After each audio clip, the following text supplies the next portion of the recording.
మారు మనసు ఉన్నవాడు ఎవడు కూడా వేదాంత పాఠశాలలో జాయిన్ అయినా కానీ దేవుని ఆత్మ ఇక్కడి నుంచి పోరా అంటుంది. ఇక్కడ ఏమి నేర్చుకుంటావు? చెత్త నేర్చుకుంటావు, నువ్వు ఏమి నేర్చుకుంటావు, ఇదంతా తప్పుడు విధానాలు ఇవన్నీ.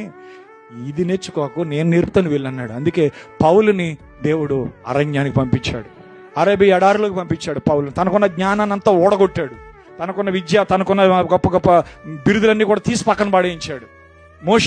మోషే తాను నేర్చుకున్న ఐగుప్తు యొక్క సకల విద్యలు మోషించి తీయడానికి 40 సంవత్సరాలు అతడు ఏమి నేర్చుకున్నాడో, 40 సంవత్సరాలు నేర్చుకున్నటువంటి తన జ్ఞానము, తన విద్య తీయడానికి మిద్యాను అరణ్యంలోకి 40 సంవత్సరాలు అక్కడ గెంటేశాడు ఆయన. బైబిల్ గ్రంథంలో పాత నిబంధన రాసింది మోషే, కొత్త నిబంధన రాసింది పౌలు. ఇద్దరు విద్యావంతులే, ఇద్దరు అధిక తెలివితేటలు గలవారే, ఇద్దరు కూడా గొప్ప నైపుణ్యం కలిగిన గొప్ప ప్రవీణులు. కానీ దేవుడు వారికి డైరెక్ట్గా ట్రైనింగ్ ఇచ్చాడు. అప్పుడు అందుకే మోషే అంటున్నాడు,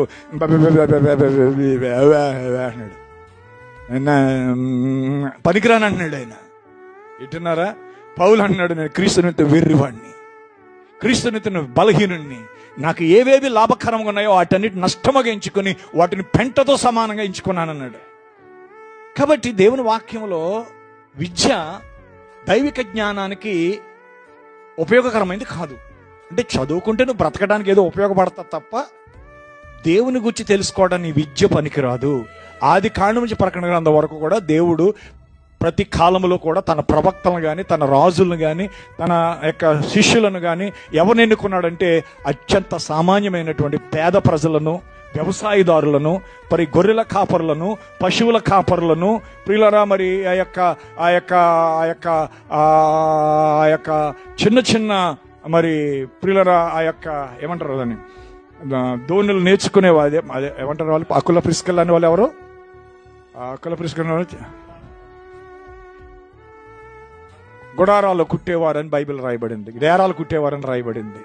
సో దేవుడు ఎప్పుడు కూడా విద్యావంతులను, అంటే ఒకేలా విద్యావంతులను ఎన్నుకుంటాడు, కానీ తీసి పక్కన పెడతాడు ఆయన.